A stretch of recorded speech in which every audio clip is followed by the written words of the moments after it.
Bueno, pues un gusto saludarlos y saludarlas. Presidente, muchas gracias por la invitación. Dios, directora, muchas gracias también aquí. Es como cuando nos ponemos un reto y decimos, el día de mañana lo hago. El día de mañana no va a llegar, porque luego vamos a empezar a procrastinarlo una y otra vez. Cuando empezamos a darnos cuenta que la pelota está en nuestra cancha y que lo podemos hacer desde el día de hoy, ahí es donde decimos, ay, caray, hoy ya puedo empezar a hacer las cosas. Y todo esto tiene que ver con una cuestión de productividad. ¿Y qué es productividad? Es profesionalizar a las organizaciones. ¿Y qué es profesionalizar a las organizaciones? Generarles estándares, generarles procesos y hacer las cosas como una empresa mundial. ¿Y por qué, Santiago, queremos hacer las cosas como una empresa mundial? Porque si queremos ser grandes, tenemos que actuar como grandes. Y un reconocimiento a muchas organizaciones que también lo han hecho también en el sector maderero. Por ejemplo, no sé si hay alguien aquí del Grupo CER, pero ellos han empezado a trabajar mucho con este esfuerzo de la mejora continua, por ejemplo. Y lo que les puedo decir es que todo inicia con entender que si bien es importante el tema de la venta no significa que te vaya a ir bien. He asesorado contact centers muy grandes, equipo. El contact center más importante del mundo le he dado yo la alineación en todo su programa latinoamericano. Y una vez nos tocó un tema de análisis muy interesante. En una de las líneas de negocio que estaba teniendo, resulta ser que estaba creciendo, tenía un gran auge ese negocio. Sin embargo, no se estaba reflejando en una cuestión real de crecimiento. Y nos dimos cuenta que la rotación era abismal. Les estoy hablando de doble dígito, que para una industria de contact center eso es algo interesante.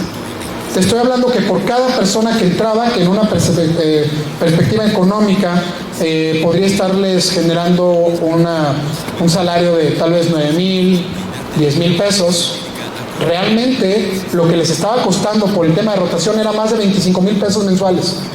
¿Por qué? Porque no solamente es el salario de la persona, es lo que le dedicaste a su educación, lo que te está costando en errores, eso es importante, y todo el conocimiento que se está desperdiciando.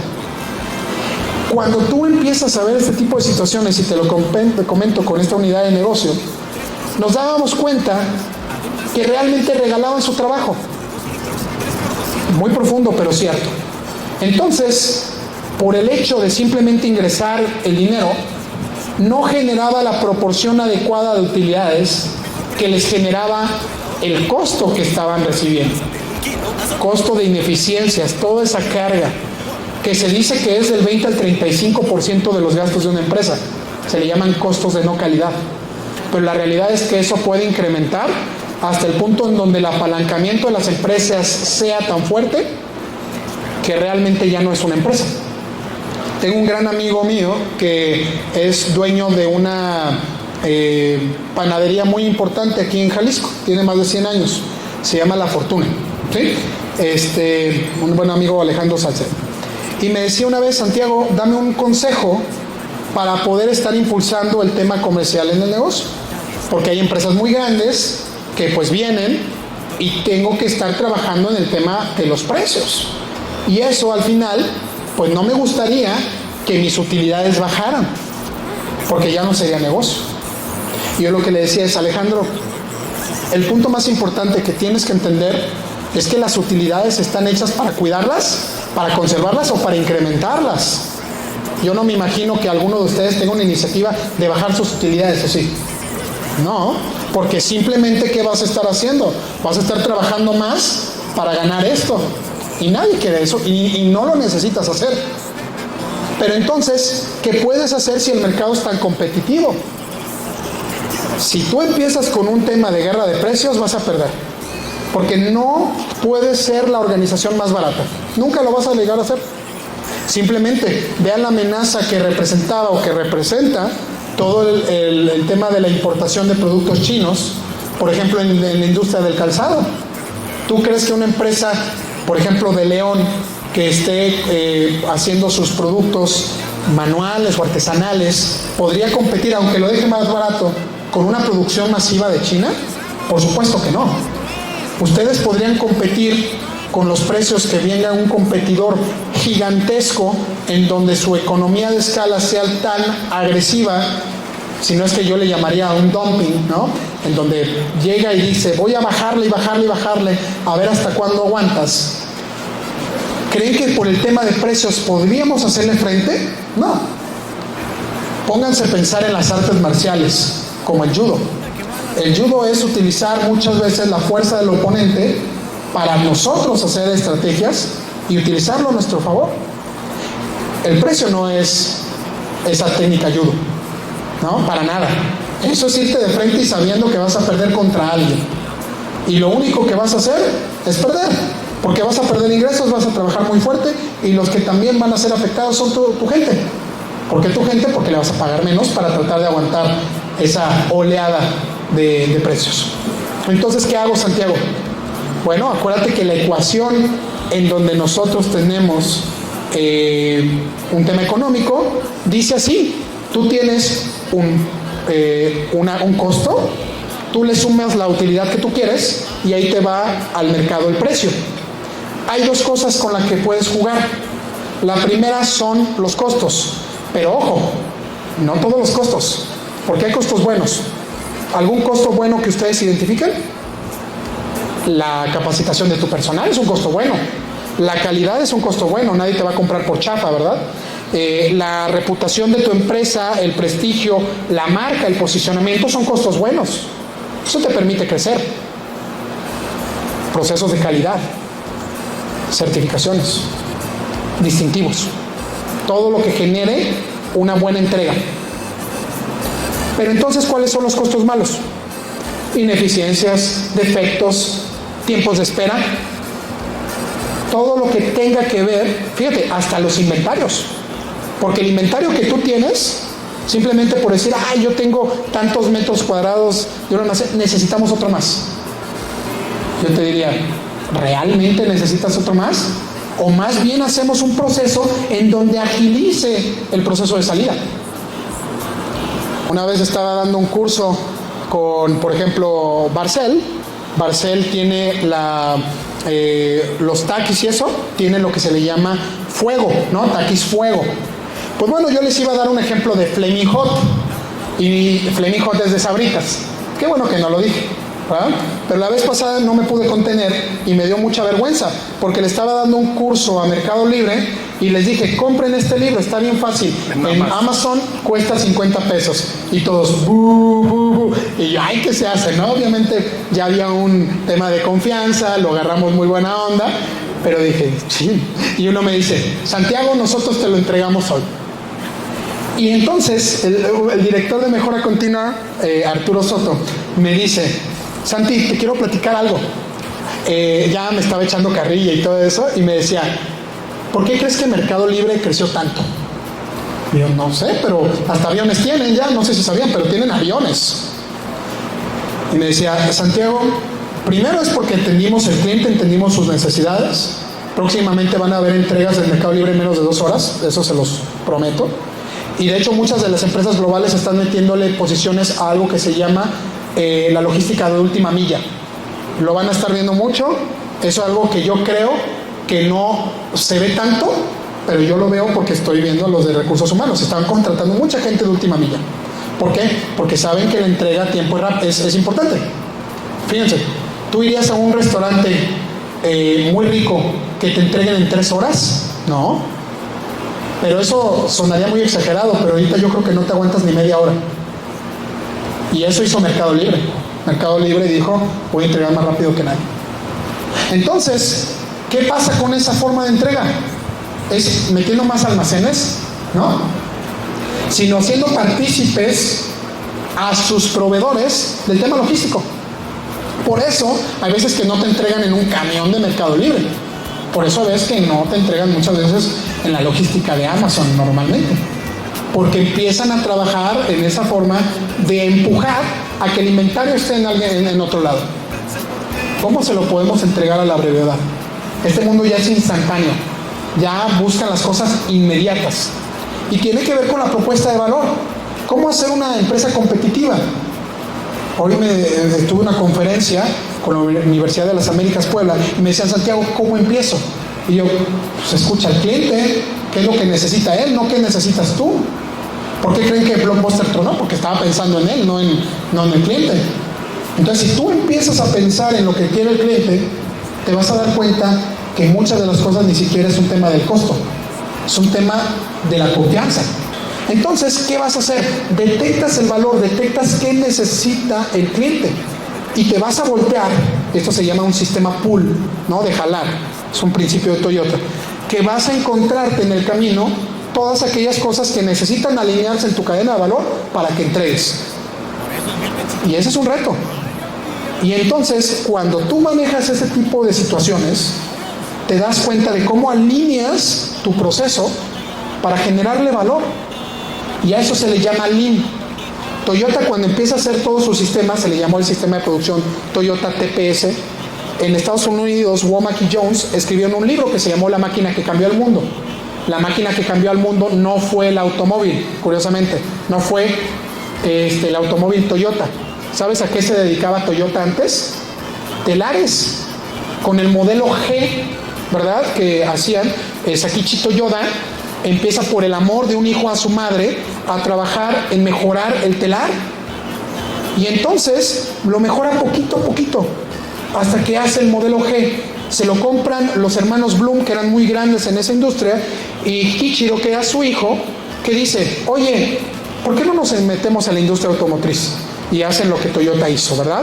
Tanto así que hubo una fábrica muy grande que se llamaba Numi, que en Estados Unidos toma Toyota, lo hace con una alianza con General Motors, y de ser la peor literalmente de Estados Unidos, lo hace la mejor, por un tema cultural.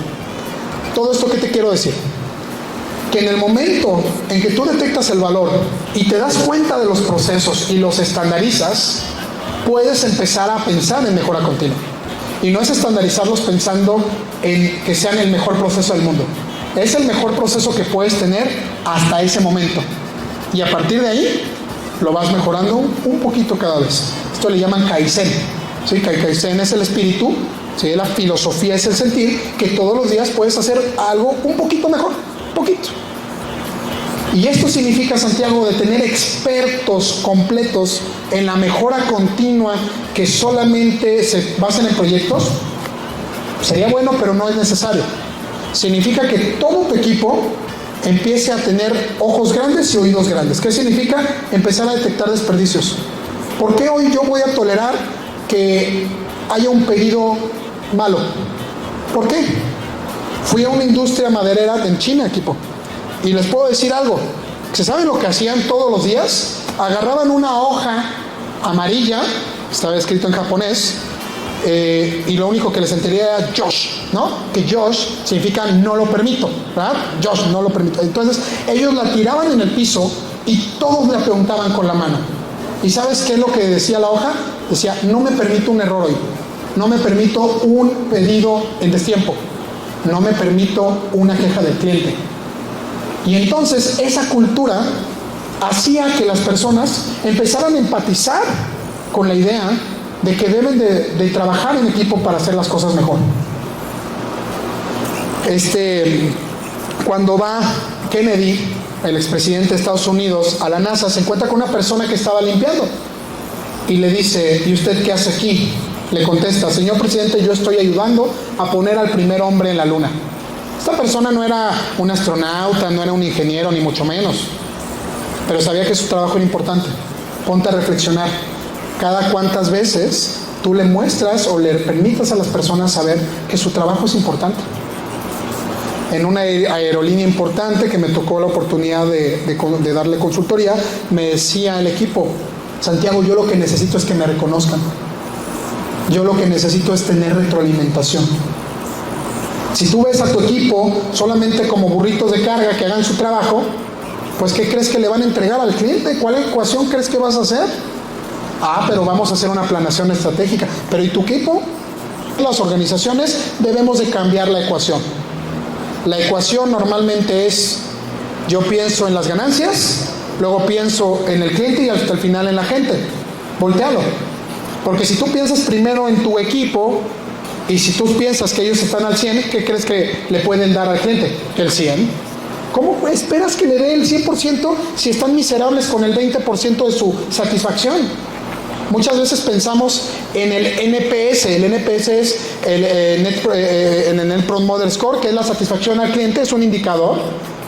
Pero nunca pensamos en el EVP, que es la proposición de valor del cliente, del empleado. Cada cuántas veces nosotros pensamos en cómo se siente nuestra gente. No tengo una organización tan grande como las de muchos aquí equipo, pero somos 100, ¿sí? Y somos 100 bien contentos y con muchas garras y ánimo de crecer la empresa. Y a mí me preguntan muchas veces por qué, Santiago, tu equipo es tan comprometido. ¿Por qué se ven todos tan echados para adelante? Porque primero ponemos a las personas. Simón Sinek tiene un libro muy interesante que dice: los líderes comen al último. Simón Sinek era un militar y lo que decía es que los generales comían al final, porque permitían que su equipo primeramente trabajara. Entonces, cuando estamos hablando de la mejora continua, equipo, tiene que ver con estas dos dualidades. La primera es la mejora de los procesos, sí, detecta el valor, sí, detecta los desperdicios, importante. Y la otra tiene que ver con la empatía a nuestra gente. ¿Cómo los empoderamos? ¿Cómo les decimos tú eres importante para lograr esto? Estaba en una asesoro a nivel global a Bimbo, por ejemplo, equipo. Y me invitaron una vez a un tour de sus plantas y en una de ellas estaban reconociendo a un maestro panadero, ¿sí? Y le estaban dando este reconocimiento de que había hecho un proyecto impresionantemente bueno, grandioso el proyecto. Y llevaba 20 años en la empresa. Y le pregunto, oye, ¿por qué ahorita? Digo, llevas 20 años, ¿no? Y este reto no fue ayer, llevaba ya mucho tiempo. ¿Por qué ahorita? Y me dice, Santiago, bueno, no me dijo Santiago, me dijo, no, pues ingeniero, fue porque nunca me habían dicho lo que necesitaban. ¿Se fijan lo ridículo que suena esto? Equipo, las cosas más simples del universo son las que te generan los grandes cambios. ¿Conocen la empresa Mars? ¿Les suena? Ok, son los chocolates. Yo estaba muy emocionado porque yo iba para Poncitlán, ahí tienen una planta. El punto es que yo llego, abro la puerta y en vez de oler delicioso chocolate, huelo croquetas para perro. Que su línea y su división aquí en Poncitlán no es de los chocolates, ese está en Monterrey.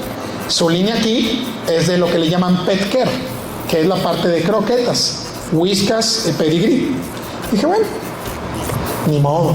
Entonces ya entro y algo muy interesante que empezamos a ver en el tema de la cultura organizacional precisamente fue esto.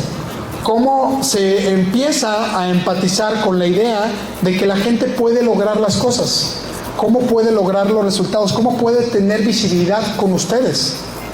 Y eso empezó a generar un cambio y una transformación contundente dentro de la organización. Para empezar con un cambio importante, debes empezar con una sola persona. Un buen libro de Malcolm Gladwell que se llama El punto clave menciona esto. Menciona la historia de Hush Puppies, los zapatos del perrito, ¿sí? El perrito simpático. Y bueno, pues decía que Hush Puppies les estaba yendo muy mal.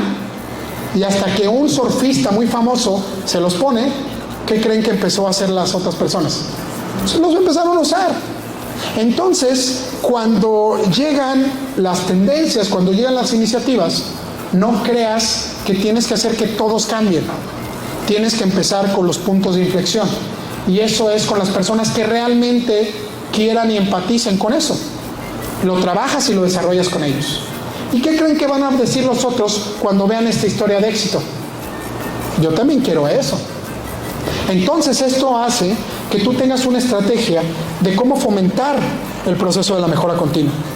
Primero es ponerles en la cancha a la gente que ellos pueden hacer las cosas el día de hoy. Y serán reconocidos. Porque una de las cosas por las cuales la gente no hace las cosas es porque no son reconocidos. ¿Qué piensan ustedes que es ponerse la camiseta? A mí se me hace, perdónenme la vida, pero se me hace de las frases más vagas que existen. Porque ponerse la camiseta no es darle un termito, no es que echen una porra de la empresa, ni nada así. Ponerse la camiseta es realmente entender que tú importas. ¿Saben cómo resolvimos el tema de la rotación en esta organización, con el Contact Center? 3%. Estoy hablando de miles de millones de dólares, haciendo que la gente supiera que es importante. Porque en camino al ITESO, aquí cerquita, pues la industria de la adquisición del talento es brutal. Porque en todos lados hay contact centers y por 500 pesos se iban. Pero en el momento en que tú le dices, tú eres importante, te invito a que veas este proyecto, te invito a que veas cómo tú estás cambiando la organización, ¿qué pasa con las personas? No se quieren ir, porque hablas de un sentido de trascendencia. Ay, Santiago, si yo estoy hablando con el que tiene el montacargas, ¿qué trascendencia va a tener este tipo de cosas? Lo he escuchado. Y me han dicho, Santiago, vas a batallar más con las personas operativas. Y por estadística, ¿sabes qué? Te puedo decir que más del 90% batallo más con los directores que con los operativos. Los operativos son bien echados para adelante. Pero cuando no quieren hacer las cosas, es porque recibieron una desilusión antes. Y la forma de cambiarlo es mostrándoles. Entonces, ¿qué te invito con esto? Trabaja con tu equipo. Hazle entender que estás para ellos. Y ellos van a estar para ti. Y esto significa que en el momento en que tú les digas que son importantes, que hay que empezar a opinar y no les pongas un aburrido buzón de sugerencias, sino les digas, háblame, dime qué te puedo ayudar. Y cámbialo y que en las pequeñas cosas vean ellos la gran diferencia, vas a empezar a generar una lealtad como nunca. Porque se van a sentir escuchados, empoderados, y cuando tú tengas una visión, ¿qué va a suceder? Que la gente lo va a seguir. Ayer estaba una persona de mi equipo, se llama Ale, en Xcaret, y a mí me impresionó mucho. Tuve la oportunidad de estar trabajando con ellos, pero ahí tienen un estadio muy importante, que es donde hacen sus shows, caben como 14,000 personas. Interesante, más o menos es el tamaño de empresa que es Xcaret, tienen como 14,000 empleados. Y a mí me sorprendió mucho un video en donde sale el dueño, se llama Los Quintana, y sale saludando, y de verdad parecía como si fuera el presidente, equipo. Todos los empleados los invitaron ahí y todos ovacionando. Y se los cuento porque yo estuve ahí. No era una cuestión de solamente hacerle la barba, Era una cuestión de que ellos tienen los principios bien claros, y tienen ahí sus principios, y la gente lo vive con su gente, con los huéspedes, ¿sí? ¿Cómo es que nosotros podemos transmitir esa energía a nuestro cliente? ¿Cómo es que nosotros podemos transmitir esa vivacidad a nuestros empleados, a nuestros proveedores? Porque te invito a preguntarte algo. Ponte a pensar en tus clientes más leales. ¿Por qué te compran? ¿Por qué están contigo? ¿Por el precio? Nada más. ¿No? Porque les estás generando un valor, y ese valor empieza con la confianza. Cuando Japón estaba en llamas, la única forma en que ellos sabían que podían sobrevivir era generando confianza. ¿Por qué generando confianza? Porque necesitaban generar alianzas con los demás. ¿Cómo le voy a comprar a alguien? Pues por confianza. Y eso, vean lo que es Japón ahorita. ¿Cómo quieres crecer tu organización? Y eso tienes que generar confianza. Tu mejor departamento de mercadotecnia es tu calidad. Y recuerda algo, la empresa grande no vence a la chica. La empresa grande no vence solamente por ser grande a la chica, sino la rápida vence a la lenta.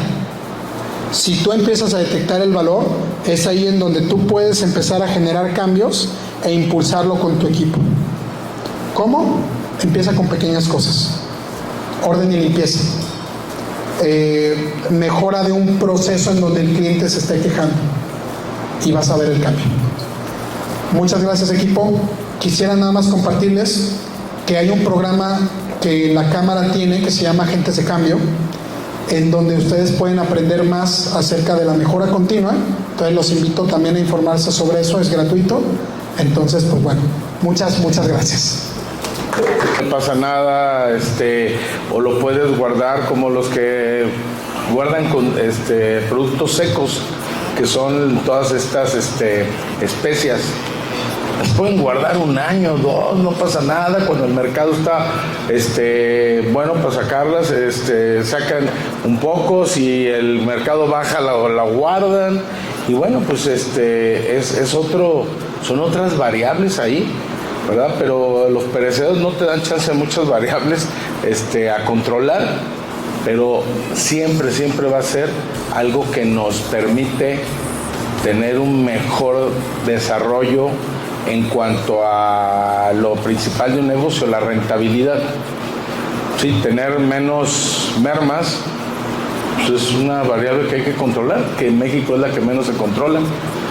Todo el scrap, todo el retrabajo, el desperdicio, lo vemos como algo normal. Y ahí hay un 35% de ganancia que estamos tirando a la basura. Entonces son las variables las que nos pueden ayudar también a detectar pues cómo nos hacemos más eficientes. Pero al final del camino podemos ser muy fregones para nuestro negocio, a mí nadie me enseña, yo lo sé, posiblemente sí, y no necesites o seas muy exitoso a pesar de no estar utilizando plataformas, programas o mejores prácticas como las que aquí nos menciona Santiago. Entonces, queremos controlar las cosas sin medirlas. Entonces, lo que no se mide no se mejora. ¿Cómo le hacemos? ¿Cómo sabemos si algo que desarrollamos en la empresa para buscar mejorar nuestro proceso nos está dando a ganar más si no lo estamos midiendo? Entonces, todas estas metodologías de trazabilidad, rastreabilidad que podemos obtener al acercarnos a una capacitación, al implementar un sistema, nos pueden ayudar. Eso va a ser exponencial.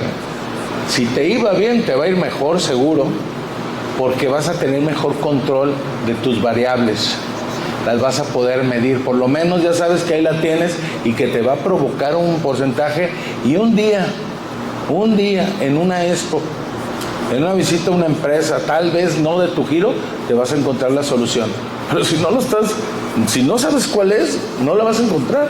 Yo tenía una variable muy grande en la imprenta. En la imprenta tenemos un sistema que se llama Flexo. Pues es tan flexo que pues es la variable más grande, porque es muy flexible, para todos lados es complicado. Para aplicar la placa de impresión es un fotopolímero, se estira, entonces tiene una variable muy alta si no la colocas bien. Si el montador de esa placa le estira más a la izquierda o a la derecha, o la despega y la jala toda y luego la quiere volver a pegar. Creo que esto lo hemos hecho en muchas manualidades, nada más que ahí no nos interesa, que las milésimas cuentan ahí. Las milésimas, porque en una máquina de estas van 10 placas fotopoliméricas. Si las 10 tienen variables hacia la derecha, hacia la izquierda, hacia el centro y hacia atrás, pues imagínense toda la multiplicación de errores en la impresión en 10 tintas. Esas variables pues las teníamos, y el primero que acusaban de error y detenían las máquinas era al montador. Pobre montador, tenía la culpa de todo. Siempre yo le decía, el día que le llevé el equipo, le dije, te acabo de quitar el Jesús de tu boca. Diario se asustaba, y diario, como decimos, diario tenía el Jesús en la boca. ¿Qué pasó? Que encontré en una expo en Chicago, revisando, le dije, de aquí no nos salimos sin algo que pague el fregado viaje, porque me llevo 4 personas. Búsquenle. A ver, órale, vayan, búsquenle. Qué impresionante.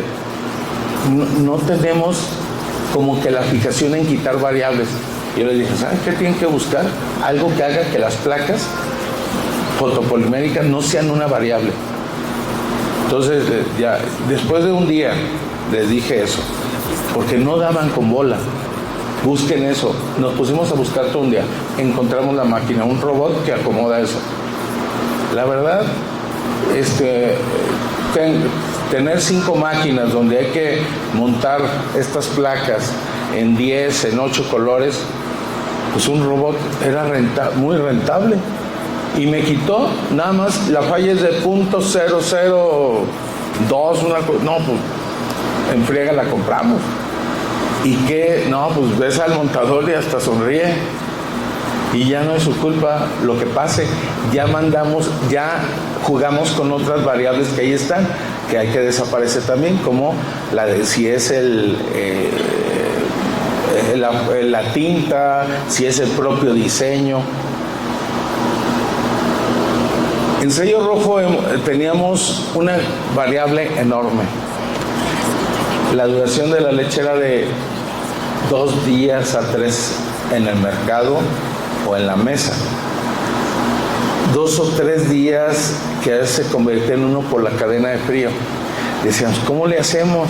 Estados Unidos la leche tiene una vida de anaquel de 12 días. ¿Cómo podemos hacer? Entonces, en nuestra área de laboratorio, pues nos dio pues, todos los pormenores, por lo cual la leche no duraba tanto. Pero un análisis que hicimos fue qué hace Estados Unidos y qué hace Europa para mantener una calidad de la leche. Pues nos dimos cuenta que los europeos de venir de fíjense cómo la historia te va dando esas variables que luego las atacas o muy agresivo o las atacas con mejores procesos. Europa dijo, después de la Segunda Guerra Mundial, todo está contaminado, la brucelosis, la tuberculosis, la higiene, pues la leche sométala a 150 grados. 145, 150 grados en un flash de 5 segundos. Y ya le matamos todo. Pero también las enzimas y las vitaminas y todo. Los americanos, ¿por qué no aceptan tanto la ultrapasteurizada? Porque se desnaturaliza más. Porque la temperatura es más agresiva.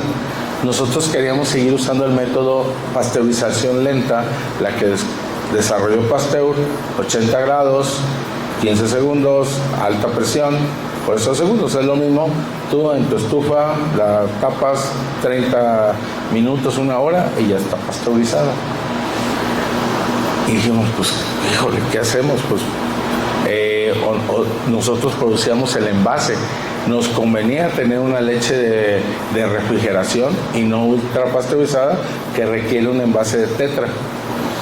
Entonces nos fuimos a ver el sistema americano, que era el que más nos convenía, porque hacíamos nuestro envase, pero como es polietileno había que refrigerarlo a 3 grados. Y desechamos el tema de Tetra Pak porque era un envase mucho más caro y te tienen casado. Entonces revisamos Estados Unidos cómo hacía o cómo lograba esos 12 días de leche a 3 grados. Pues resulta de que desde el campo había buenas prácticas, no más de 15 minutos después de ordeñada se tenía que bajar a 3 grados. Claro que si la bajas a 3 grados al segundo a los 2-3 segundos de ser ordeñada con un sistema automático y con un tanque a un lado, está bien, pero por lo menos avanzamos en que colocar un tanque de enfriamiento aquí en medio de un montón de ranchos que les quedara a todos a 15 minutos de enfriarlo. Entonces ordeñaban y se iban a vaciar todo ahí en ese tanque y ahí bajaba a 3 grados. Con eso se lograron 8 días de vida de anaquel. ¿Cómo controlar, cómo una variable que se persigue y se quiere abatir nos lleva a procesos que nos dan esa mejora? Sin duda, tienes que tener trazabilidad y rastreabilidad después, porque ¿cómo conservas ese proceso? No hay manera de hacerlo si no lo estás controlando. Porque ¿cómo puedes controlar si sí de verdad lo del enfriaron a 15 minutos del momento en que ordeñaron? Entonces vas creando estas bases de procesos que se alinean a una manufactura que te da certidumbre porque vas controlando esa variable de días se convierte en todo un proceso de mejores prácticas, de sanitización, etcétera, todo lo que conlleva. Tardamos 3 años en alinear 5,000 ganaderos, desde Zapotlanejo hasta La Chona. Claro que hubiera sido mejor si hubiera existido en ese momento Santiago, porque nos hubiera ayudado, porque la verdad es que todo era en esa época pues muy empírico, era lo que nos sonaba, porque estábamos en un momento de un México con menos, ¿cómo les puedo decir? Con menos cultura de la mejora continua en la manufactura. Tal vez si lo hubiéramos hecho así, bajo una metodología mejor, no, lo fuimos descubriendo a base de rechazos del mercado, de perder muchísimo producto, dinero y esfuerzo, y fuimos creando nuestra propia, pero así lo hizo Toyota igual, vinieron de cero. Hoy yo creo que la gran oportunidad que tenemos, la imprenta ya fue otro rollo, la imprenta tiene, pues, 27 años. Pero yo el día 1 dije, pues voy a empezar como dice Sony que empezó con las mejores 6 personas, porque eso era lo que le daba para la nómina. Dijo, pues empiezo con 6, pero los 6 mejores. Entonces, así empecé yo ya un modelo de empresa, con toda la experiencia de sello rojo, empiezo un modelo ya con ISO 9000, con sistemas 5S, de aplicación de orden y limpieza, con los temas de ISO, ahorita estamos en temas de ISO 14000, y esto cada vez nos va dando una cultura de hacer mejor las cosas. Tienes que entrar otra vez a meter plataformas o programas o algo que te ayuden a mantener un equilibrio en el negocio a partir de las mejores prácticas. La verdad es que uno inventar cosas allá adentro, seguir con la metodología experimental, que es, a ver, prueba y error, a ver si me sale, nos va a costar mucho dinero. Yo insisto en que lo que hoy Santiago nos pone de frente es cómo hacer que las cosas funcionen mejor con metodologías ya probadas. Sí son complejas porque son de orden. Es la única cosa compleja que tienen, que son de orden, pero al final cuando se convierten en hábitos, se convierten en nuestra mejor herramienta. No podemos mejorar las cosas si no hacemos cosas diferentes, ¿sí? Si no aplicamos mejores prácticas en nuestra manufactura. Y pues bueno, ahorita que mencionabas el grupo Xcaret, ahí soy socio con ellos, tengo un colegio preescolar prepa, y pues ¿cuál es la diferencia de ese colegio al de todos los Tepeyac que hay en México? Pues la diferencia es que tenemos todo un complejo del grupo Xcaret que hace bien las cosas. Es impresionante lo que hacen, cómo lo hacen. Lo hacen alineados, lo hacen en orden, hay un respeto impresionante, les han pegado, yo creo que también porque les han pegado huracanes y les han dado tan duro, y una H1N1, un tema, lo de la gripe, que también les dio, la influenza, y luego ahora el COVID, los ha hecho crecer. La verdad es que a veces a golpes entendemos los mexicanos que si no estamos haciendo bien las cosas cuando se puede, cuando venga una catástrofe de estas, nos deja en la calle. Miguel Quintana, que ya tiene ya tiene unos 70 y ¿qué? 6 años, 7, 8, una cosa así, casi 80, él los puso en un foro una vez, y en la primera H1N1 les dijo, oigan, tengo 2 propuestas. Una es pagarles una liquidación, pues, que no sea tan onerosa, tan compleja como la de un despido. Y la otra es que se queden aquí con un poco y me permitan bajarles el sueldo, y luego, si salimos de esta, lo recuperamos. Todos dijeron, bájanos el sueldo. Eso fue, dice Miguel, ¿no sabes en ese momento que tienes que te da un terror porque te das cuenta de lo que las personas dependen de ti, de tus decisiones, buenas, malas, regulares, pero dependen de ti, y la empresa se convierte en un refugio de las personas, en una vida, y tienes que hacerla cada vez más eficiente. Y eso es lo que han logrado. Hacen los primeros 2 hoteles todo incluido, que en la historia habían tenido hoteles, y se convierten en los modelos de todo incluido, en el mejor modelo todo incluido del mundo. O sea, ¿qué onda con estos cuates? Al primer año de salir al mercado de la hotelería todo incluido, se convierten en el modelo a seguir, en la disrupción de todo el formato tradicional de todo incluido. Entonces, ¿por qué hacen eso? ¿Por qué son tan buenos en hacer eso? ¿Sabes qué hacen todo? Los toboganes los hacen ellos. Digo, ¿por qué los hacen si hay empresas que hacen eso? Todo lo hacen. Sistema de frenado de las tirolesas, ellos lo hacen. Los sistemas de fotos electrónicos, todo lo hacen. In-house. ¿Por qué? Porque han llegado, yo creo, a un sistema tan lineal de hacer las cosas bien, que lo que le suben a esa carretera, jala. Funciona perfecto. Entonces yo creo que la apuesta que debemos de tener para todas nuestras empresas, para todo lo que hacemos, es que lo hagamos bajo metodologías que nos lleven a controlar la trazabilidad, la rastreabilidad, para poder con esos datos ir a la mejora continua, ir al siguiente nivel. No se puede de otra forma. Para ser competitivos no hay manera de hacerlo si no lo hacemos bajo un conocimiento claro de qué estamos haciendo. Parece una redundancia, pero a veces de veras hacemos cosas que no sabemos por qué las estamos haciendo o cómo las estamos haciendo.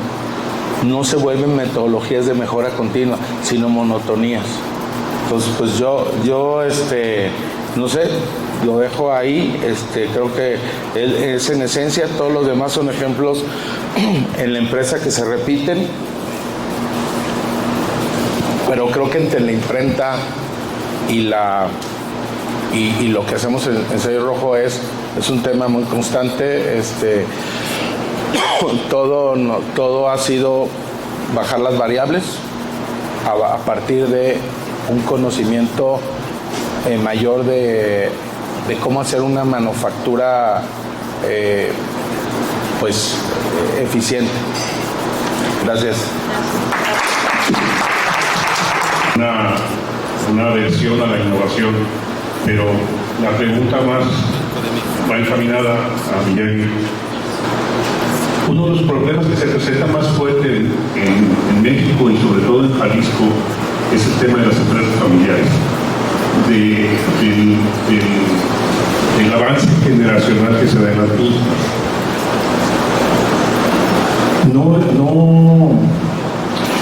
Es un asunto que, a pesar de que lo vemos todos los días, poco se atiende, y en lo particular me tocó participar con el TEC de Monterrey hace 30 años en CADEINFRA, cuando se hizo el primer programa de institucionalización de empresas, que hoy se llama Empresas Familiares ahí en el TEC de Monterrey. Pero sigue persistiendo y sigue insistiéndose en que los hijos tendrán que seguir con la misma empresa, y la empresa y la familia se funden. ¿Cuál es la recomendación que, en tu experiencia, podrías darnos en ese sentido?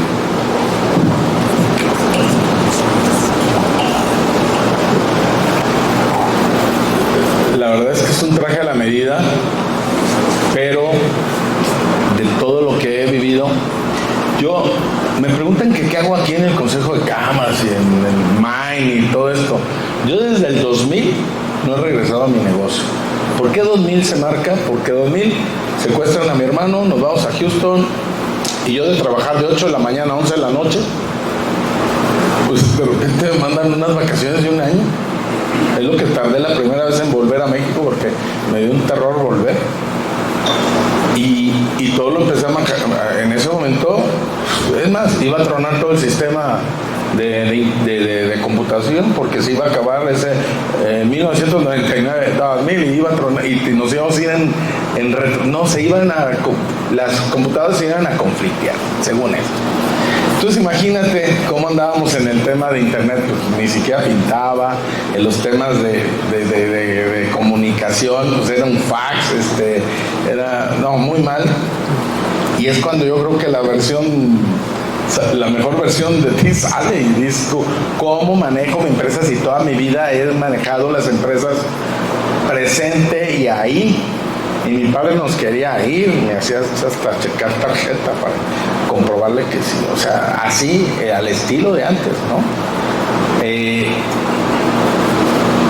en esta forma de trabajo, tú estás acostumbrado a participar, te han enseñado a barrerla, a limpiarla. Imagínate, pues, te sientes parte de la empresa, pues he estado en todos los departamentos y de repente te das cuenta, ya cuando dejas de tener esos de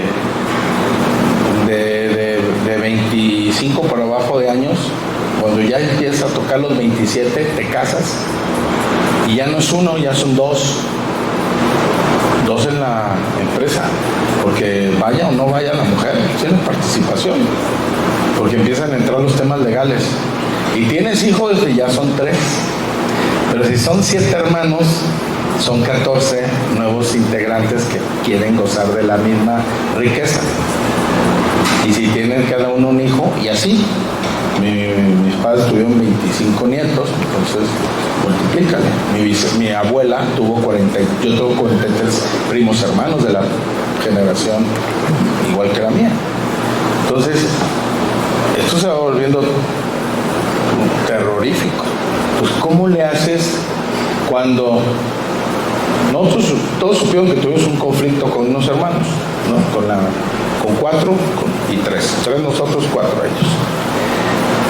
Me sientan, y yo creo que vale la pena decir, me sienta el secretario de Gobierno del Estado y me dice, oye, pues la propuesta es que en una mesa se sienten tus hermanos y ustedes, y el gobernador ahí intermediando, y yo, y arreglemos el conflicto.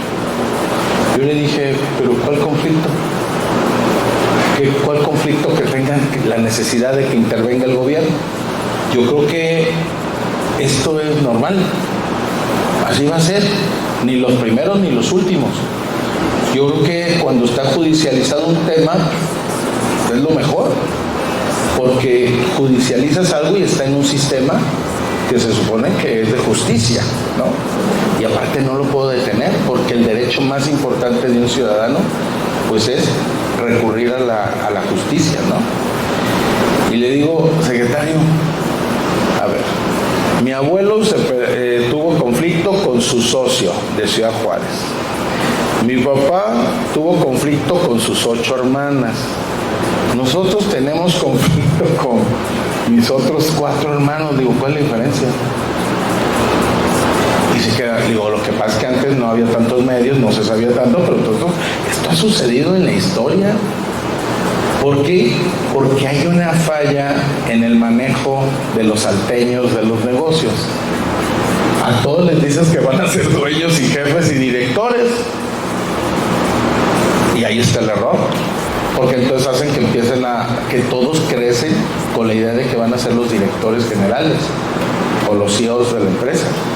Que es lo que sucede en las empresas japonesas, el mayor es el que, yo hubiera sido el ganón, pero el mayor es el que está. Es un sistema tradicional, igual que el emperador, que su hijo mayor es el sucesor. Así son los asiáticos, por eso tienen tanta longevidad las empresas.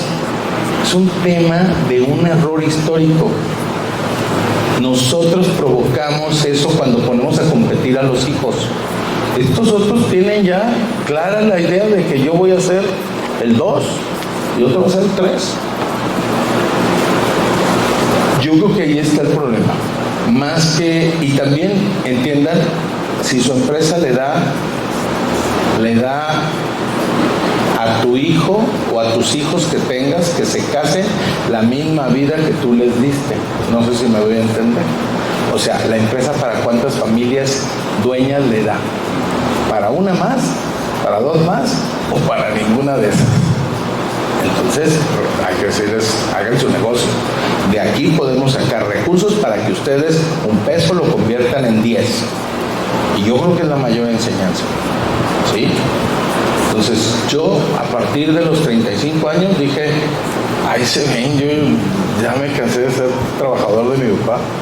Y puse mi empresa a los 35 años, o 30, no me acuerdo ya. Yo creo que 35, era como el tema estadístico de despegue, era moda. Y yo dije, ya, a los 65 ya hay que hacer algo. Y por eso me puse a hacer la imprenta. Me dicen, ¿por qué estás aquí? En el Consejo de Cámaras. Digo, pues yo estoy aquí desde 2007 en esto. Primero por un tema que requeríamos estar involucrados en el entorno social, industrial, pero lo más importante,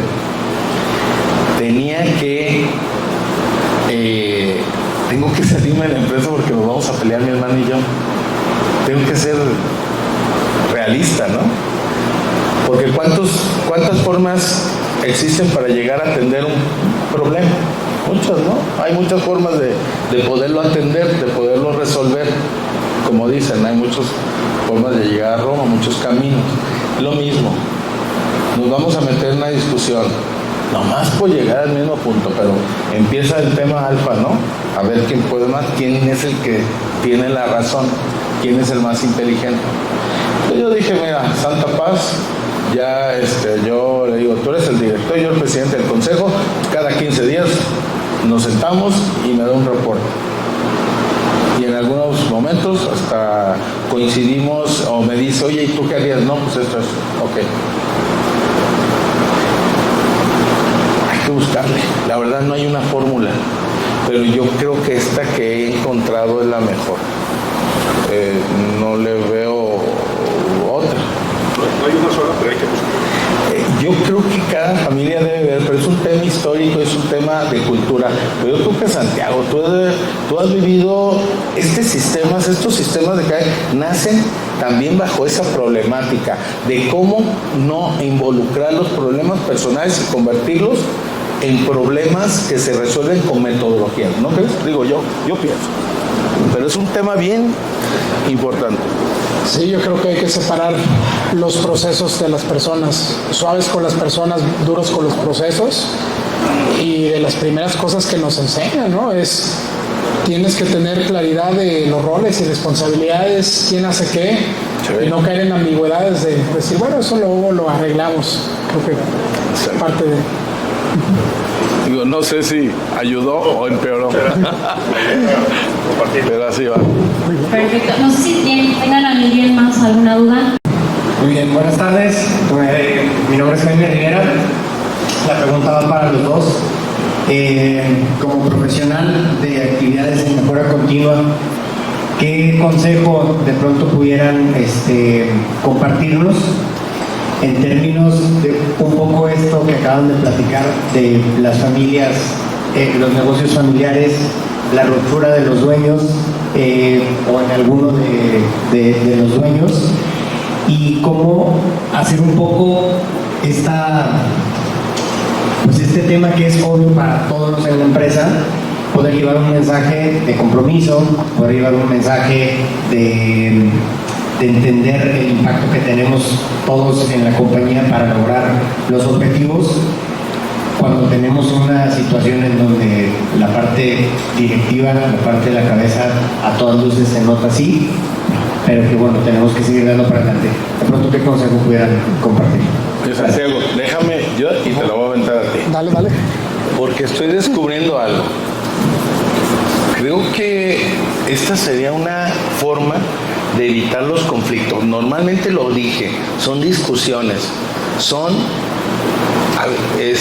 buenas intenciones que se convierten en un conflicto personal, porque al final los dos queremos atender el problema, pero entra el tema del ego y dicen, es que lo resolvió fulano y eso, el hermano no pudo.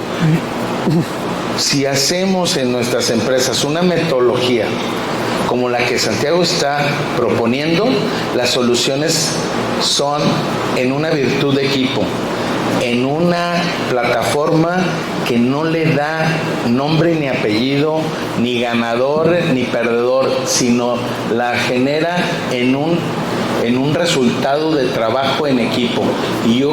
Pero no se puede hacer así nada más porque te lo propongas, tiene que ir a un proceso trazable y rastreable donde todos participan de la problemática y la resuelven. Yo creo que por ahí, y puede ser un tema de empresas familiares, poder resolverlo a través de que las soluciones sean de todos y no de que empiece a haber un alfa por ahí. Hace tiempo, les comparto, tuvimos una cena Masay y yo y dije, qué analítica tiene Masay, muy profunda, y comparto mucho lo que platicábamos en esa ocasión allá por Andares, que seas toda la parte de los datos, de toma de decisiones con la información, y yo creo que es eso. El problema de las empresas grandes es que son impersonales, el problema de las empresas familiares es que son demasiado personales. Entonces, un punto medio tiene que ver con cómo metemos un indicador y cómo es, por ejemplo, qué tanto esfuerzo les tomó llegar aquí. Unos me van a decir mucho, otros poco, pero eso es completamente subjetivo. El hecho de poner un indicador y decir, oye, ¿sabes qué? Se espera esto de ti, se esperan estas ventas del equipo, se espera este tiempo de entrega. ¿Cómo juegas con eso? O sea, tienes las formas claras y las reglas muy claras y los roles muy claros, por lo tanto no hay mucho que decir.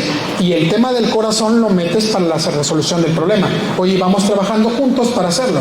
Lo que dice más allí del tema de la junta de consejo. Oye, ¿sabes qué? Vemos los reportes y trabajamos en equipo para lograrlo. Entonces, la parte del éxito de las grandes es hacer esa parte impersonal, el tema del métrico, el tema del seguimiento, pero métele el corazón aprovechando que están en equipo para decir cómo resolvemos los problemas. Y creo que el reto también de una persona que está en el tema de la mejora continua y que tal vez está en medio de las discusiones a veces familiares y ese tipo de cosas, pues yo creo que es eso. Es decir, ok, oigan, ¿saben qué? Hay opiniones, pero vamos a meter temas fríos, temas en donde tenemos los objetivos y donde lo tenemos rastreado. Una planeación estratégica, ¿por qué no funciona muchas veces? Porque no hay seguimiento, porque no está diciendo cuándo te vas a comprometer y cuándo lo vas a hacer. Si no lo tienes y lo tienes establecido, ahí está muy claro el asunto. ¿Te resolvemos? Gracias. Perfecto. Que aquí hacemos dinamita entre los dos, David? ¿Alguien más? Antes que nada, muchas gracias por la ponencia, bastante buena. Una pregunta, ¿qué refuerzos podemos meter al personal para implementar una cultura de mejora continua? El Mind, un cambio impresionante también en el tema del equipo y de impulso. Entonces, por ahí te la voy a aventar a ti más allí. Pero el punto yo creo que es, cuando tú tienes un equipo hay que ponerle retos. Y los retos tienen que ser alcanzables. Ni tan fáciles porque se vuelven perezosos, ni tan difíciles que digan no voy a hacer esto, ni te lo pienses. Entonces es ponerles algo que deben de aspirar, fuera de su trabajo diario. Y además, yo creo que es el hecho de meterles un tema de exposición o de reconocimiento a través del camino. Te pongo un ejemplo. Si tú hicieras una caminata extrema, muchos kilómetros, o un maratón o lo que tú quieras, si no hubiera factores de motivación en el camino, no lo lograrías. No importa el físico que tengamos, sino importa la forma mental, porque todo tiene que ver con la mente. Entonces debe de haber pequeños triunfos en el camino para que te motiven a darlo después. Si tú al equipo le dices, en algún momento lo vas a lograr, sí, tú échale ganas, y nunca ven algún logro, se van a fatigar, se van a cansar, lo que le dicen el burnout. Y el burnout, a mi punto de vista, no tiene que ver con solamente la cantidad de trabajo, tiene que ver con cuidar la motivación. Entonces, ¿qué es lo que yo te diría? ¿Cómo empiezas a impulsar este tema? Primero, dale una sesión de uno a uno a la gente. Habla con ellos. Mi rol, el 60% del tiempo, es preguntarle a la gente cómo está. Oye, ok, perfecto, ¿tú cómo estás? ¿Por qué? Porque yo tengo que estar viendo por ellos. Esa es una. Luego, vamos a establecerte una meta. ¿Sabes qué? Logra esto. Y el reconocimiento.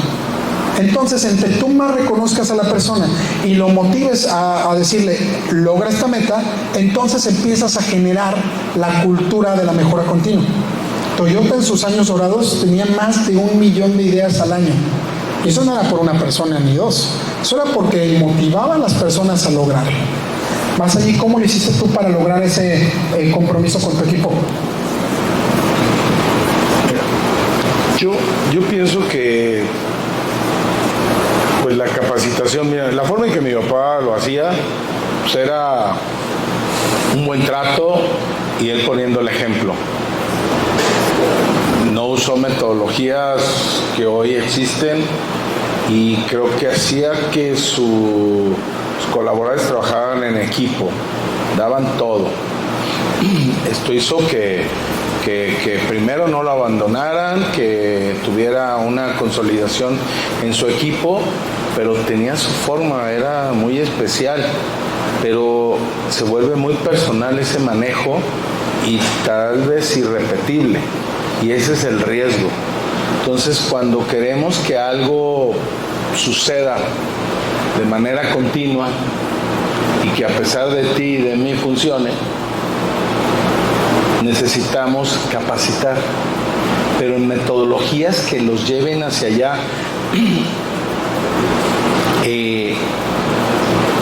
Y a veces pensamos que hay que capacitar al jefe del área, cuando yo creo que si a todos no los metemos en el rol de agentes de cambio, que es como se llama el programa que tiene Santiago, si no los emocionamos en que son parte del cambio, si no los motivamos porque nada más este nomás recibe órdenes, no saben la mejora que pueden lograr, mejoras que no cuestan a veces nada, son las mejores de todas, no cuestan nada y que hacen un cambio radical en el proceso. ¿Sí? El acomodo, miren, a veces tenemos 5 S y acomodamos bien las cosas, todas las cajas aquí, todo el montecargas aquí, todo allí en un cuadrito, tenemos señalado en dónde van, señalética, todo, y se ve un orden impresionante. Pero no significa que seamos eficientes, ¿eh? Entonces tienes que ir al segundo nivel. Ya que tienes orden y todo está, no te andas tropezando con cables, ni con material, o no hay material que se pueda hacer una contaminación cruzada, etcétera. Entonces ahora sí les dices, ya que tienes eso, hagan una mejora en su área. Y motiva a esos operadores. Han sacado soluciones que de veras, no sé por qué no se nos ocurrían. Ya cuando nos acomodan las cajas para empaque de una manera, imagínense, acomodamos las cajas en forma de muro. Antes las teníamos una arriba de otra, así medias en equilibrio, y tener ahí el cuate va tomando una llena de producto, la cierra y vámonos, y toma otra. Y nos dijeron, oye, ¿por qué en vez de tener este cajerío por todo lado, no las pegamos todas con la boca hacia adelante y las colocamos como parte del muro, y lo único que estamos es tomando esto y no tenemos aquí el cajerío donde podemos tener un mejor manejo, distribución, movimiento? De veras, fue una cosa que tú puedes decir, ay, está bien fácil. Pues no se nos había ocurrido en 10 años, o sea, ¿sí? Otra tenemos una caja telescópica que, como no sabemos cuántas cintas vamos a meter de etiquetas, pues esta nomás va creciendo hacia arriba, pero es una caja telescópica, y ya nomás donde ya se llenó cerramos y ponemos cinta en medio donde la caja y arriba y ya. O sea, cosas de estas que solo en Yakul la mejora la hicieron las señoras que llevaban el Yakul por toda la calle, ¿sí? Como es canvaseo, como decían ellas, es que no llega el frío a la parte media de los Yakul.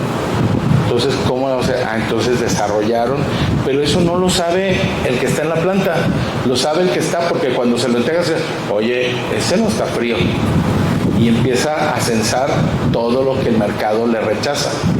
Pero si dice, ay, pues ni modo, yo lo regreso a la planta y les digo, oye, pues me lo regresaron, pero no digo ni por qué, ni cómo puedo mejorar. Mejoraron las placas de este carrito que llevaba en Japón, pues un montón de carritos de Yakult llevando a las señoras esto, y ya le metieron otras placas intermedias para que el frío llegara hacia los lados, hacia arriba y hacia abajo, y hacia el centro sobre todo.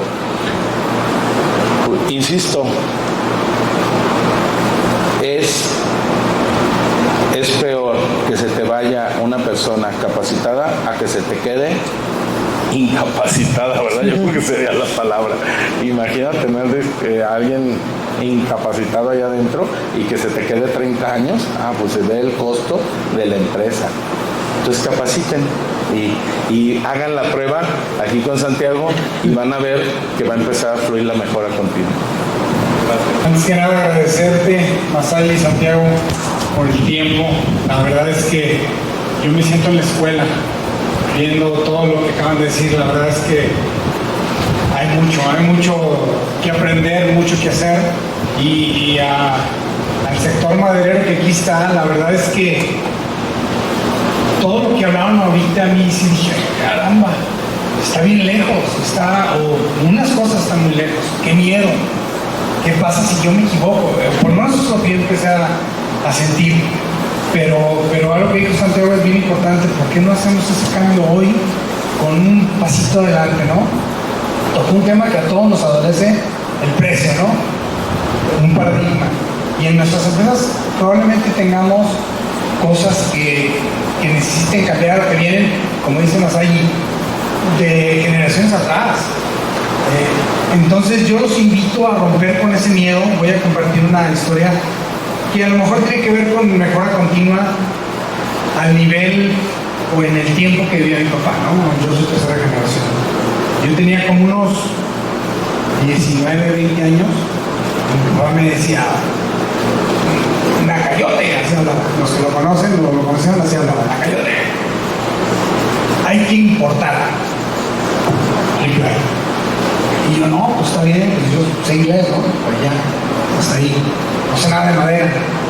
Me decía, ven, mándate un correo a este correo. Ya yo escribí el correo y la venía. Ahora me dice a mi papá, y dile a la típica, ¿no? Dile que a cuánto es lo menos. Ay, no, me da pena, ¿no? Preguntar eso. Bueno, para no hacer el cuento largo, esa empresa se hizo un distintivo para derivados de madera. Fue Pepe Cutay, la verdad es que conocí a Josué, conocí a los dueños. Yo personalmente, la verdad, una grata sorpresa. Y Derivados de Madera se convirtió en los años seguideros en el mayor importador de Indonesia durante 3 años seguidos. Y todo fue a raíz de que rompimos el miedo a un cambio. Rompimos el miedo a ya no seguir haciendo las cosas igual, ¿no?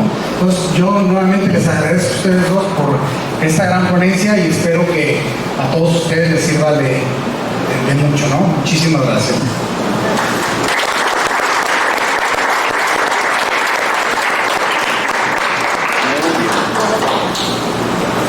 Pues listo, muchísimas gracias a todos por venir, muchísimas gracias a nuestros invitados súper especiales y pues nada, nos pasamos al frente para tomar una foto.